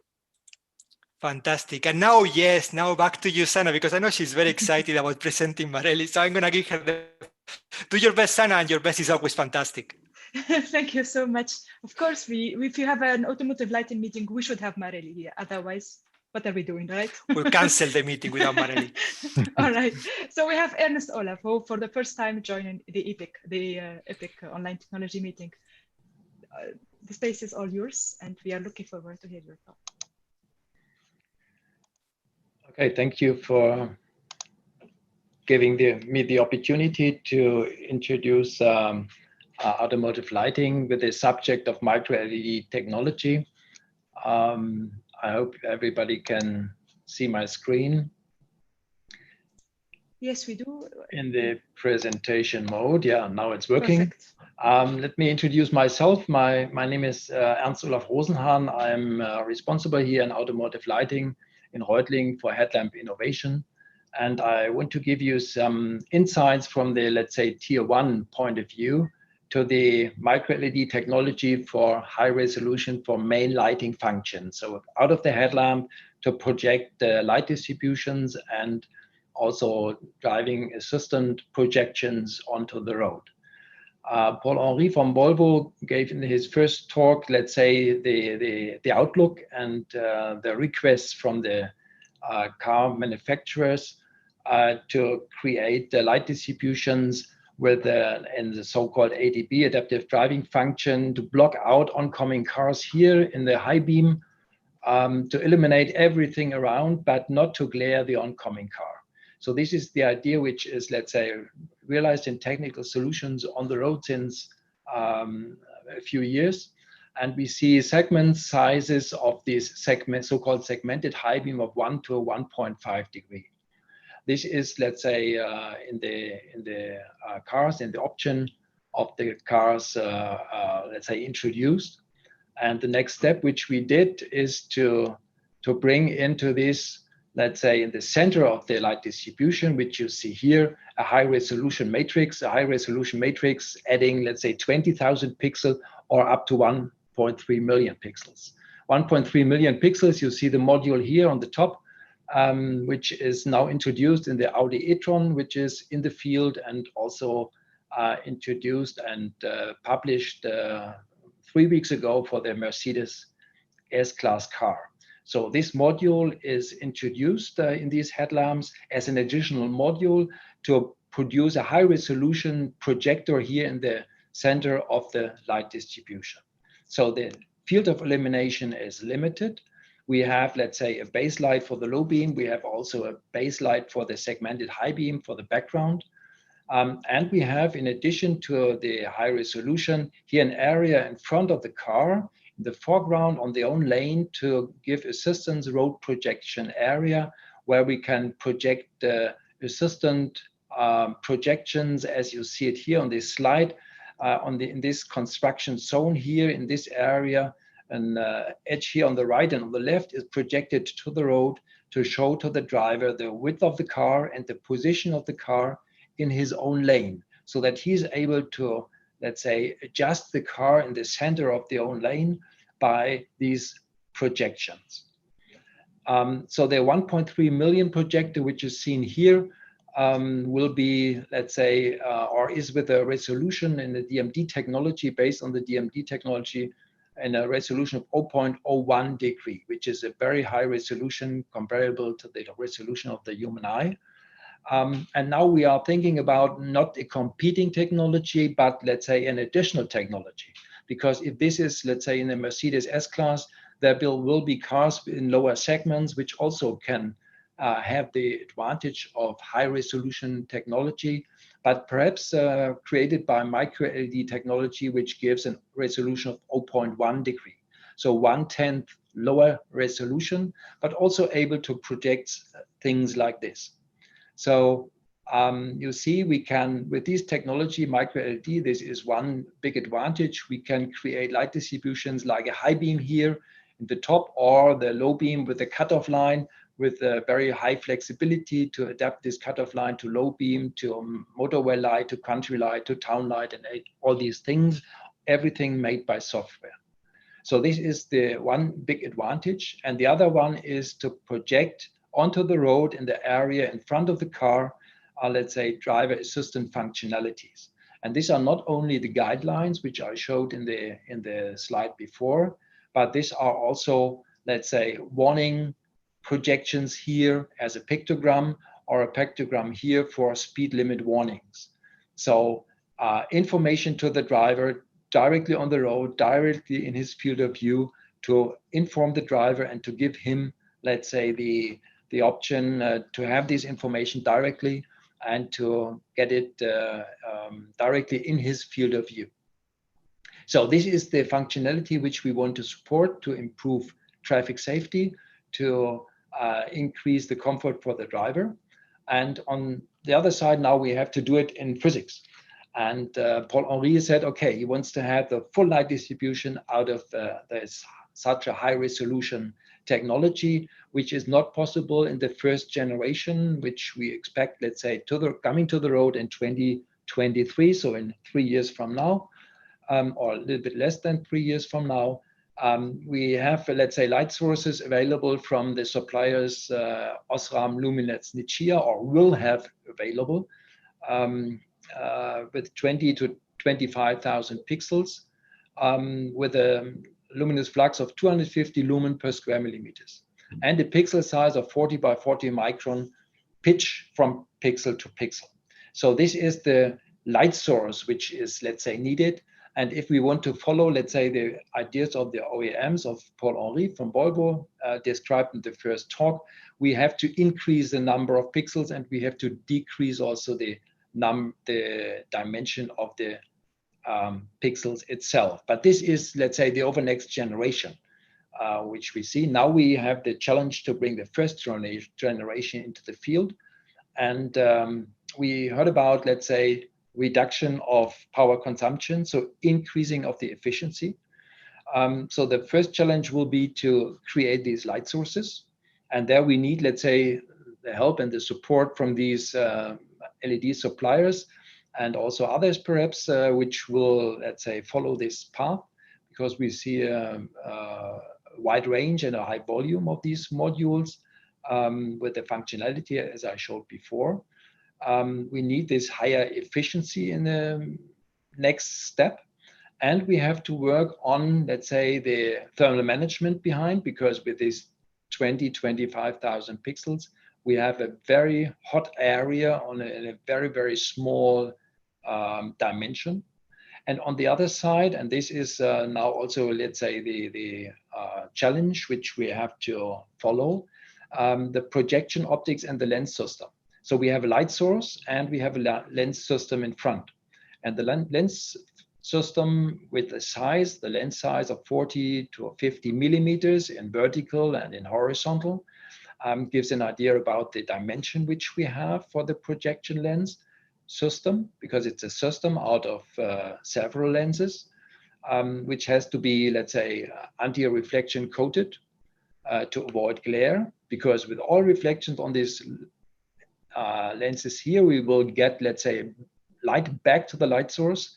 And if a pixel is switched off and illuminated from the outside, it will also send out light, reflect light, and could avoid, let's say, the glare limits, which we have to respect. So anti-reflection is not only for avoiding glare, but also for increasing efficiency. But it gives cost. And therefore, we have to find, let's say, perhaps new ways for anti-reflection coatings on glass or even on plastic to reduce the costs. So the projection optic properties have to be balanced between efficiency, sharpness, contrast, and the costs. And this is a challenge. And this is a new field also for automotive lighting to learn in combination with the light source how the lens system should be designed and what is the best balance between all these four properties: efficiency, sharpness, contrast, and costs. And therefore the question is, could there be for glass lenses a manufacturing method which gives sufficient precision for the glass without graining and polishing, is there an anti-reflection coating possible on plastic material, for example, or an anti-reflection coating on glass, which is, let's say, most cost efficient. So this is our goal and our target, and we hope to be with the first generation to be in production 2023, but we are just starting with the development, and we are starting also together with Volvo to think about, let's say, the next generation to increase efficiency and let's say eliminate a larger field of view to improve further traffic safety and comfort for the drivers. Thank you very much for a great presentation. I mean, you should know how often we mention Marelli in our internal meetings at EPIC. We are extremely happy to have a company like Marelli in our room. Actually, I think we could even do a drinking game in EPIC to drink a bit every time that we mention Marelli, and actually we'll finish all drunk. You have been interacting with many of the members, and after the previous meeting, we actually introduced lots of companies to Marelli. I always did a follow-up. So I hope we continue this and we keep having one of the most innovative companies in the lighting business in Europe, greater than ever. So I'm going to ask you the epic question. We have a lot of cooperation potential here. What can the rest of the room do for you, and what could you do for them? Yeah, okay. I think I mentioned a little bit and discussed on the last slide. So from the light source point of view, we are not a light source supplier. We have to use it as it is, or as it will be. For sure, we ask for higher efficiency, for less thermal losses, which we'll have heating up the system.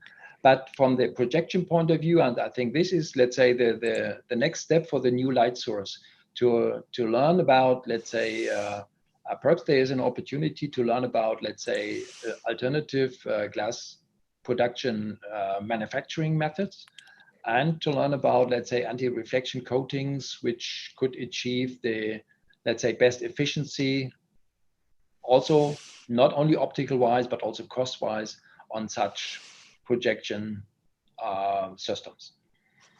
We have a great opportunity for cooperation here. Any questions, any suggestions? We have Comptek all the way from beautiful Finland. Yeah, okay, how are you doing? I still have, yes. Yeah, hi, I'm very, very good. How are you? I'm doing great. When I see you, I get even happier. Tell me. Yeah, I'm very happy.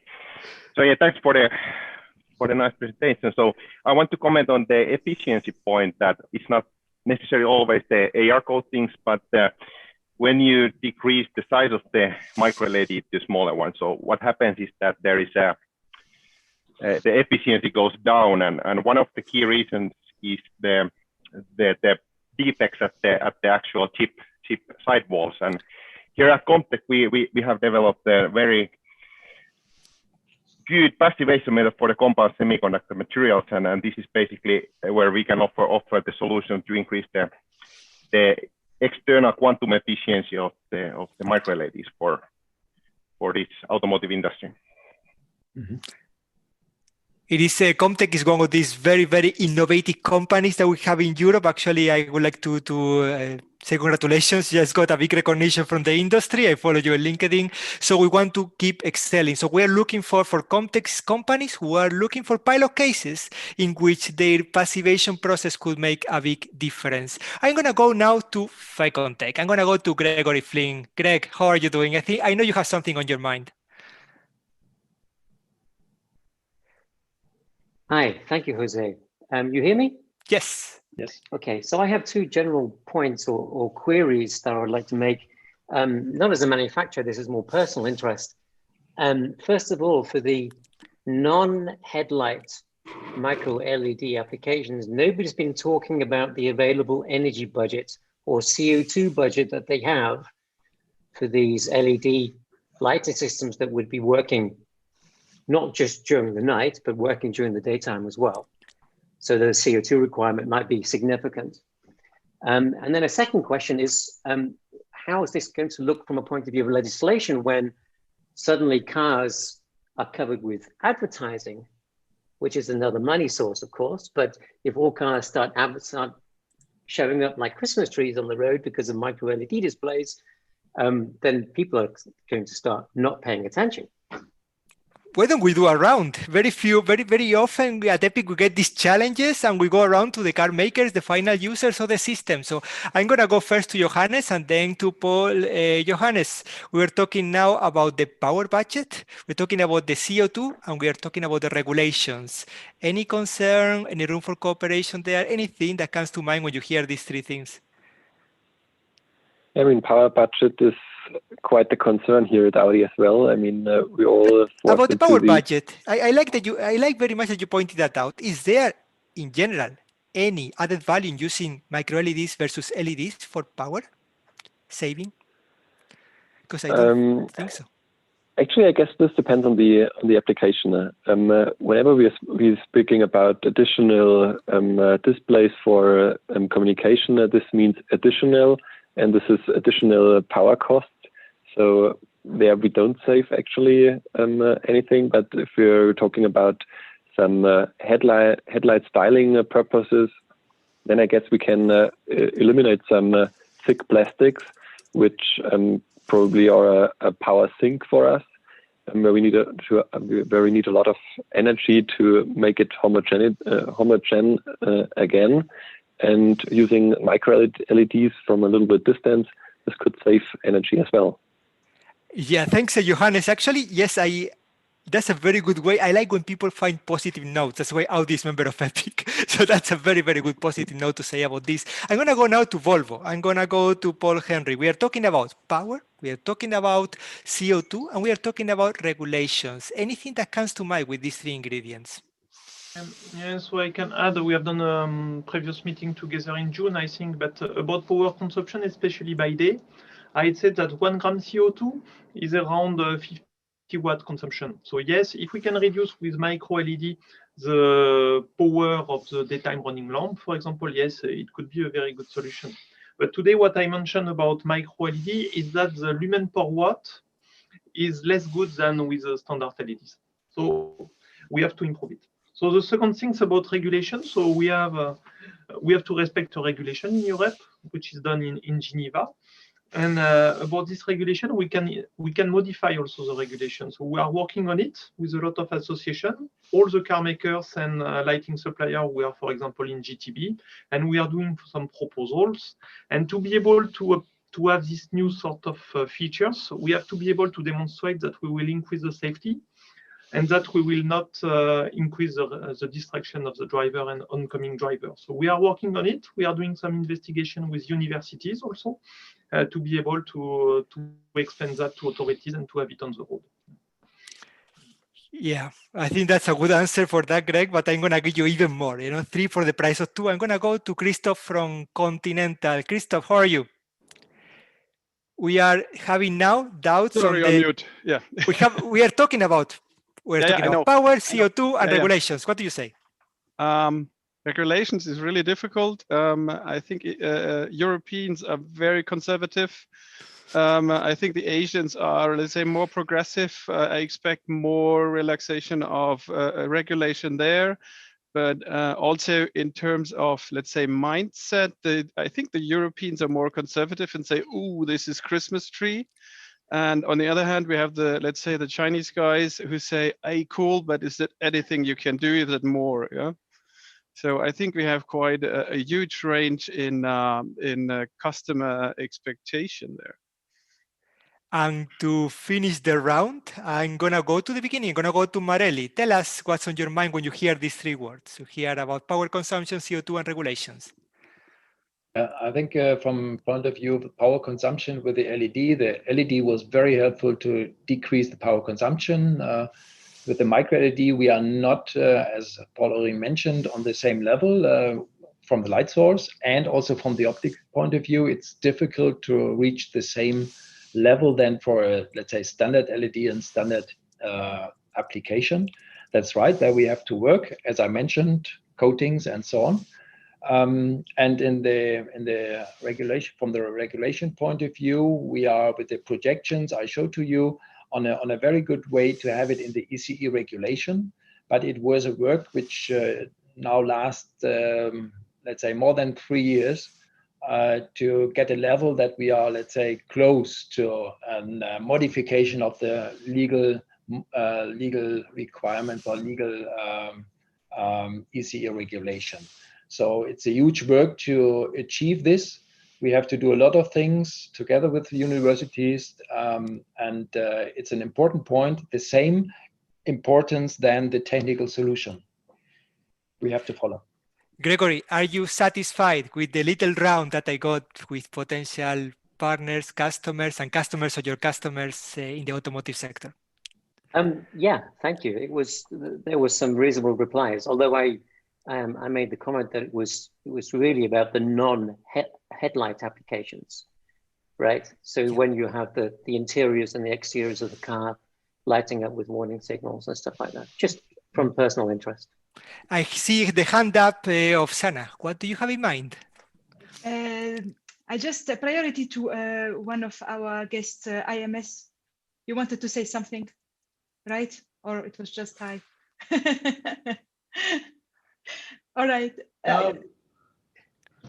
No, I was just thinking about the need for Dr. Rosenhahn. He said he was talking about coating for the lenses, which is a challenge, and the smoothness of the lenses. We cannot help him with that, but we can help him with the assembly of these lenses, because we did it for more than 600 million lenses from this mobile phone. So we have some experience in that, and we can help him with the automated assembly of his light modules themselves. So he can sleep well tonight because there's somebody here in the Netherlands who can help him. Thank you. This is very nice, Jose. You will have a lot of introductions, and I also would like to ask my guest today, Mathias. How did you find the meeting? Do you have any comments on what you're hearing? I'm pretty happy with the meeting. It was really interesting to see you here all together. It's remarkable on this. Let's finish strong, Mathias. I really love the presentation from Continental today, and Christoph showed this slide, and I really I have it in the back of my mind. For me, this is the summary of the meeting. Christoph, we've been talking a lot about potential innovation projects between the supply chain. We had the micro-LED manufacturers, micro-optics manufacturers. We had the tools funded by the European Commission to do pilot production in Europe using all the top companies and actually getting some of the funds that we have received from the European Commission. Is there any dream that you could say, okay, I would like to do this kind of projection, and I would like to use this light? What is the kind of thing that you think is impossible and the whole community can actually help you with it? Oh, wow. I said finish strong, so finish strong. This is the 1 million master question, right?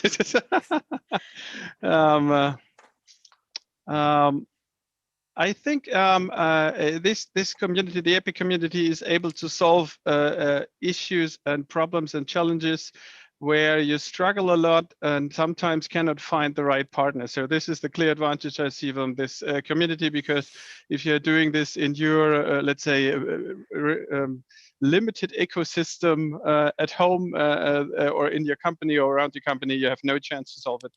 But within here, you even get a better chance to solve your challenges here. That's the spirit, and that's why at EPIC, we have 15 employees, half of them with PhDs, trying to do that, trying to understand the challenges and try to find who can solve them best. For me, it was an amazing meeting. I really, really enjoyed it, ladies and gentlemen. This is just great. So I take a lot of notes. Those who know me, they are always worried why they're always taking so many notes. Those are my learnings from this meeting. The big opportunity seems to be in the intelligent lighting. I really love what we heard today from Volvo about keeping the maximum light on the road and actually adding light to adaptive driving. I think I saw other opportunities. We talk about head-up displays, and actually we saw some comments about size actually being the limiting factor for head-up displays. So let's try micro LEDs. I also like the interior lighting biggest challenge about resolution, and I like that there is a huge opportunity for the companies combining micro LEDs and micro optics. This is the biggest learning of today.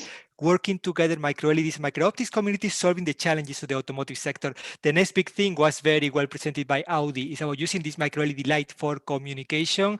And the next goal, let's beat the resolution challenges of the great presentation from Marelli. For me, this is the thing that we do at EPIC best. Keep connecting, keep working hard. We don't stop working, we'll never stop, and keep being EPIC. So I would like to thank all of you all of you for a fantastic meeting, and just remind you that this meeting is about connections, it's about collaboration. So please do the follow-up. It's the most important part. If you want to get in touch with any of the participants today, all you have to do is send me an email, jose.pozo@epic-awesome.com, and I will be more than happy to make this introduction. I made more than 300 introductions in the last month, and that's why we made Epic, because we work non-stop and because we have the best companies in our network, the Epic members.